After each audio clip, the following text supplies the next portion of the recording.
शुभ प्रभात बच्चों। आज हम जानेंगे कि हमारे जीवन में पानी का क्या महत्व है। पीने, नहाने और खेती के लिए पानी ज़रूरी है। यह हमारी आजीविका और हमारे देश की प्रगति का समर्थन करता है। यह कृषि में महत्वपूर्ण भूमिका निभाता है, जिससे हमारे किसानों को देश का पेट भरने में मदद मिलती है। व्यक्तिगत स्वच्छता और हमारे स्वास्थ्य को बनाए रखने के लिए स्वच्छ पानी अति आवश्यक है। दुर्भाग्य से कुछ जल स्रोतों को प्रदूषण, औद्योगिक कचरे और प्लास्टिक सामग्री की चुनौतियों का सामना करना पड़ता है, जिससे पानी उपभोग के लिए अनुपयुक्त हो जाता है। हमें पानी का बुद्धिमानी से उपयोग करना चाहिए। लीकेज तथा ड्रेनेज इन सबको ठीक करना चाहिए और पानी को बर्बाद नहीं करना चाहिए। वर्षा जल को एकत्र करके इसका उपयोग पौधों की सिंचाई और अन्य उद्देश्यों के लिए बुद्धिमानी से किया जा सकता है। आइए अपने जल को निकायों को भी ध्यान रखें, स्वच्छता अभियान में भाग लें और नदियों को झीलों में कचरा डालना बंद करें। जल एक बहुमूल्य संसाधन है।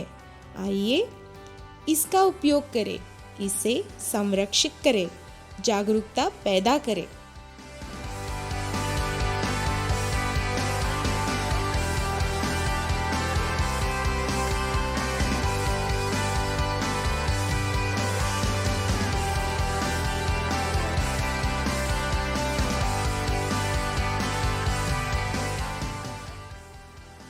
प्रगति के लिए प्रयासरत राष्ट्र में उचित स्वच्छता सुविधाओं तक पहुंच एक गंभीर चुनौती बन गई है।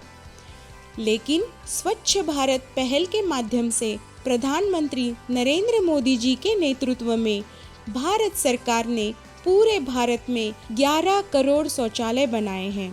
इसने पूरे देश में स्वच्छता और स्वच्छता में सुधार लाने में महत्वपूर्ण प्रगति की है।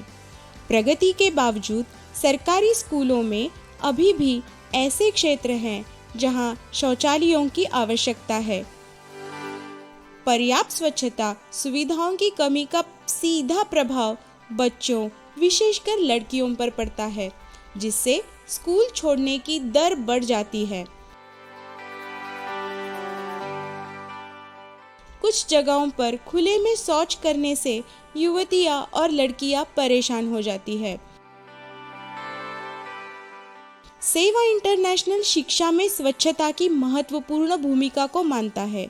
हमने सरकारी स्कूलों में शौचालय बनाने का बीड़ा उठाया है। एक महत्वपूर्ण अभ्यास उचित तरीके से हाथ धोना भी है। अपने हाथों को 20 सेकंड तक साबुन और पानी से अवश्य धोएं। स्वच्छता हमारे स्वास्थ्य और कल्याण के लिए महत्वपूर्ण है। यह हमें सुरक्षित रखता है और बीमारियों को फैलाने से रोकता है।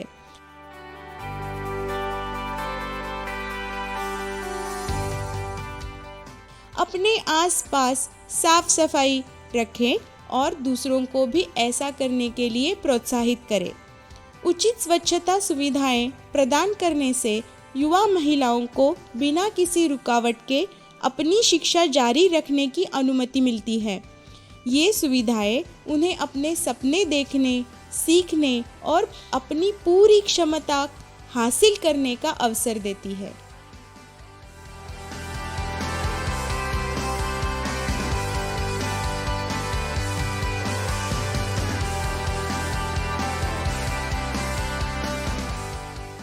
मैं महात्मा गांधी गवर्नमेंट स्कूल पापड़ा विराटनगर जयपुर राजस्थान में पढ़ती हूँ। पहले हमारे लिए टॉयलेट्स की सुविधा नहीं थी, इसलिए सेवा इंटरनेशनल ने हमें टॉयलेट्स की सुविधा उपलब्ध करवाई है। इसके लिए सेवा इंटरनेशनल को बहुत बहुत धन्यवाद। थैंक यू सेवा इंटरनेशनल। मैं प्रधानाचार्य राजकीय बालिका उच्च माध्यमिक विद्यालय सेवा इंटरनेशनल का संस्था का धन्यवाद देती हूँ। हमारी बालिकाओं के लिए विद्यालय में शौचालय की महती आवश्यकता थी। उस आवश्यकता की पूर्ति सेवा इंटरनेशनल संस्था के द्वारा की गई है। धन्यवाद।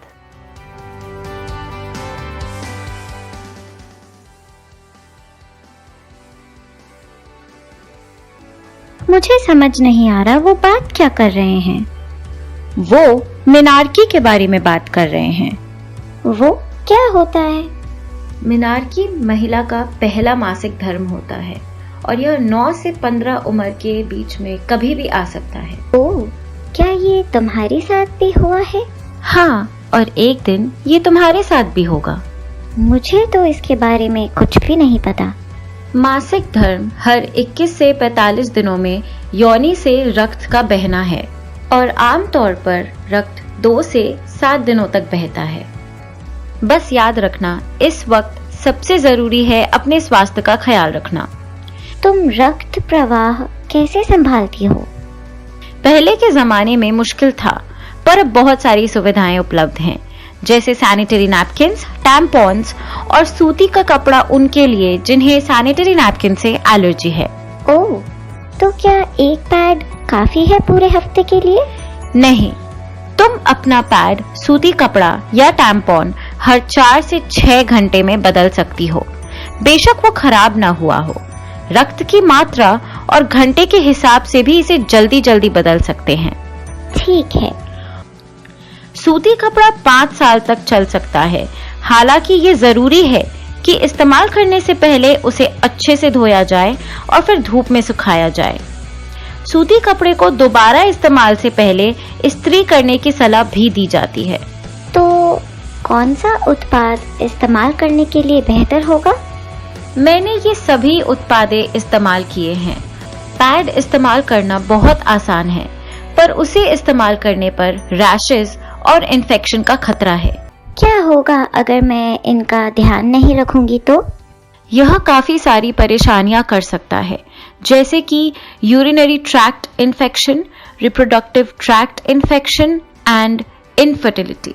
ओह, तो अब मैं अपने स्वास्थ्य का ध्यान रखना कभी नहीं भूलूंगी।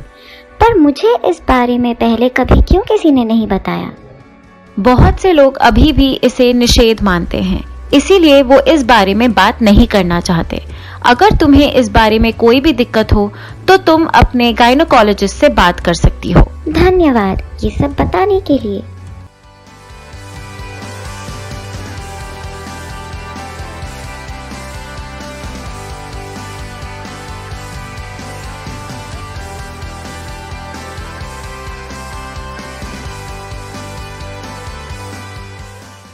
नमस्कार, मी समिधा सुळेकर, श्रीराम हायस्कूल ज्युनियर कॉलेज कुडीत्रे येथे सेवा इंटरनॅशनल एनजीओ मार्फत आम्हाला मासिक पाळी याबद्दल माहिती सांगण्यासाठी हा कार्यक्रम राबवण्यात आला। प्रत्येक मुलीला याबद्दल माहिती मिळणं गरजेचं आहे आणि त्याची दखल घेऊन आज आम्हाला इथे उत्कृष्टरित्या चांगली माहिती दिली, याबद्दल आम्ही आभारी आहोत। तसेच व्हिडिओ मार्फत माहिती दिल्यामुळे आम्हाला ते आणखी चांगल्यारीत्या समजलं आणि ही अशी चांगली माहिती आम्हाला मिळत राहू आणि त्याचा आम्ही आमच्या जीवनामध्ये चांगला वापर करू आणि आम्हाला माहिती दिल्याबद्दल धन्यवाद।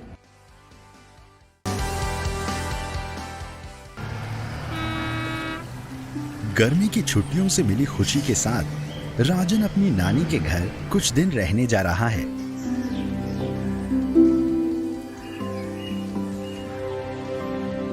नानी, क्या मैं कोल्ड ड्रिंक पी सकता हूँ? नहीं राजन, इन कोल्ड ड्रिंक्स में पोषक तत्व नहीं होते हैं।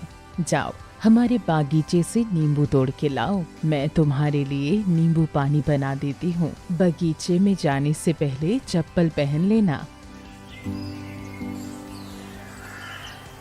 अरे वाह, ये आम तो बहुत स्वादिष्ट लग रहा है। राजन रुको, हमें फल खाने से पहले उन्हें अच्छे से धो लेना चाहिए। हाँ, तुम सही कह रहे हो। राजन और अंकित, खाना तैयार है, आ जाओ खाना खाते हैं। आने से पहले अपने हाथ धो लेना बेटा। लता आंटी, प्लीज मुझे पालक और दही मत दीजिए, मुझे इनका स्वाद बिल्कुल अच्छा नहीं लगता। राजन, तुम और अंकित अभी बढ़ती उम्र के बच्चे हो और तुम दोनों को स्वस्थ रहने और बढ़ने के लिए संतुलित भोजन करना चाहिए। देखो राजन, आटा और चावल थोड़े से मक्खन और सब्जी के साथ हमको ऊर्जा देते हैं, जबकि दाल और दूध के उत्पाद में प्रोटीन होता है जो शरीर को बढ़ने में मदद करता है। हरी पत्तेदार सब्जी और सलाद में विटामिन और लवण की मात्रा होती है जो हमारे शरीर को रोगों और संक्रमण से बचाते हैं और हमारी त्वचा, बाल एवं आँखों को स्वस्थ रखते हैं। राजन, तुमको पनीर खाना पसंद है ना? तुम्हारे लिए मैं पनीर को पालक में मिला दूंगी ताकि तुम इसका मजा ले सको। थैंक यू नानी ये सब बताने के लिए। और हाँ लता आंटी, मुझे पालक पनीर पसंद है। राजन, क्या तुम मेरे और मेरे दोस्तों के साथ बाहर मैदान में खेलना चाहोगे? चलो चलते हैं, मुझे बाहर खेलना पसंद है। ध्यान रखना, खेलने के बाद तुम दोनों खुद को अच्छे से साफ कर लेना। लता आंटी, हमेशा साफ रहना इतना जरूरी क्यों है? बच्चों, अपनी व्यक्तिगत सफाई रखना और बार बार अपने हाथ धोना बेहद आवश्यक होता है। ये तुमको कीटाणुओं और बीमारियों जैसे डायरिया, निमोनिया एवं कोविड-19 से बचाता है। व्यक्तिगत सफाई रखने की अच्छी आदतें हमको सुरक्षित और स्वस्थ रखती हैं। मेरी क्लास टीचर ने बताया था कि हाथ धोने के साथ हमको रोज नहाना और दिन में 2 बार अपने दांत ब्रश से साफ करने चाहिए। बिल्कुल सही। इसके साथ साथ भोजन संबंधित सफाई भी बेहद आवश्यक है। हमें खाने का सामान खरीदने से पहले जांचना चाहिए और घर ले जाकर उनको अच्छे से साफ करना चाहिए। हमको कच्चे और पके खाने के सामान को अलग अलग रखना चाहिए और उनको दूषित होने से बचाने के लिए ढकना चाहिए। हमेशा साफ बर्तन में पकाकर ताज़ा खाना चाहिए और बचे खाने को ठंडा करके सफाई से रख देना चाहिए। क्या इसलिए ही आप लोहे के बर्तन में खाना पकाती हैं? माँ ने बताया था कि इससे खाने की पोषण संबंधी क्षमता बढ़ जाती है। अब मैं इसे हमेशा याद रखूंगा।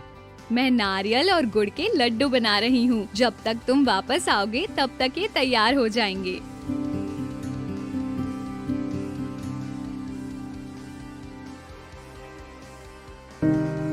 मुझे लगता है खुले में ये सब करना अच्छी आदत नहीं है। हमारा देश वैसे ही खुले में शौच करने की समस्या से जूझ रहा है। अंकल, क्या हम थोड़ी देर के लिए बात कर सकते हैं? खुले में ये सब करना अच्छी आदत नहीं है। हमारा देश स्वच्छता अभियान चला रहा है, इसलिए बेहतर होगा कि अगली बार से आप सार्वजनिक शौचालय का उपयोग करें। मुझे माफ कर दो, आज के बाद मैं सार्वजनिक शौचालय का ही उपयोग करूंगा। धन्यवाद अंकल। लोगों को ऐसी आदतों और खुले में शौच के खतरनाक प्रभावों को जरूर जानना चाहिए। ये मैले पदार्थ पानी को दूषित करते हैं और हमारे घर पहुंच जाते हैं। हाँ, और कीड़े इन कीटाणुओं को हमारे घर तक पहुंचा देते हैं, जिससे हमारा खाना दूषित हो जाता है। दुख की बात है कि लोग इन चीजों का ध्यान नहीं रखते। ज्योति गिर गई, चलो उसकी मदद करें। ओह नहीं, ये मेरी दोस्त ज्योति है, चलो दौड़कर देखें। कुछ दिन पहले हम सब खेल रहे थे, तब वो बेहोश होकर गिर गई। बाद में उसने बताया कि उसने उस दिन अपना लंच नहीं खाया था। चलो उसको पास के स्वास्थ्य केंद्र लेके चलते हैं और प्लीज उसके माता पिता को कोई सूचित कर दे। डॉक्टर, हमारी दोस्त बेहोश हो गई है, प्लीज चेक करिए कि ये ठीक है। यह कमजोर और एनीमिक लग रही है। ज्योति, क्या तुमने आज नाश्ता किया था? नहीं डॉक्टर, मैं अक्सर नाश्ता नहीं करती क्योंकि मुझे सुबह बिल्कुल टाइम नहीं मिलता। ज्योति, यह ठीक नहीं है। बहुत सारे किशोर नाश्ता छोड़ देते हैं, लेकिन नाश्ता करना बहुत जरूरी होता है ताकि पूरे दिन ऊर्जा बनी रहे, और यह शैक्षणिक प्रदर्शन को भी बेहतर बनाता है। मेवे और पत्तीदार सब्जियां खाने से हमारे अंदर आयरन की कमी नहीं होती, जिसे एनीमिया भी कहते हैं। अगर तुम्हें कभी भी अचानक से थकावट या सुस्ती लगे तो तुरंत बड़ों को बताओ या पास के डॉक्टर अथवा किसी उचित स्वास्थ्य केंद्र पर जाओ। याद रखो ज्योति, तुम्हारे उम्र की बहुत सारी लड़कियों को मासिक धर्म शुरू हो जाता है, जिस वजह से हर महीने रक्त की कमी होती है। इसलिए तुम्हारे लिए जरूरी है कि तुम आयरन से भरपूर भोजन लो। हमारी सरकार किशोर स्वास्थ्य को सहयोग प्रदान करने के लिए कई कार्यक्रमों का संचालन कर रही है, जिसके तहत साप्ताहिक आयरन एवं फॉलिक एसिड की गोली पूरक आहार के रूप में प्रदान करी जाती है। साथ ही राष्ट्रीय कृमि मुक्त दिवस का आयोजन करती है ताकि तुम लोगों को संक्रमण और रोगों से होने वाले नुकसान से बचाया जा सके। हाँ डॉक्टर साहब, ये सब हमारी स्कूल की किताब में भी लिखा है। हम ये जरूर सुनिश्चित करेंगे कि हम अपने स्वास्थ्य, सफाई और पोषण का ध्यान रखें। किशोरावस्था के दौरान पोषण की ज्यादा आवश्यकता होती है। क्योंकि यह वक्त तेजी से बढ़ोतरी एवं विकास का होता है। विद्यार्थियों को संतुलित आहार के साथ सफाई और सेहत का भी ध्यान रखना चाहिए, क्योंकि ये भी उतना ही महत्वपूर्ण है। संतुलित पोषण शारीरिक विकास में सहायक है एवं भविष्य में होने वाली स्वास्थ्य समस्याओं को रोकता है।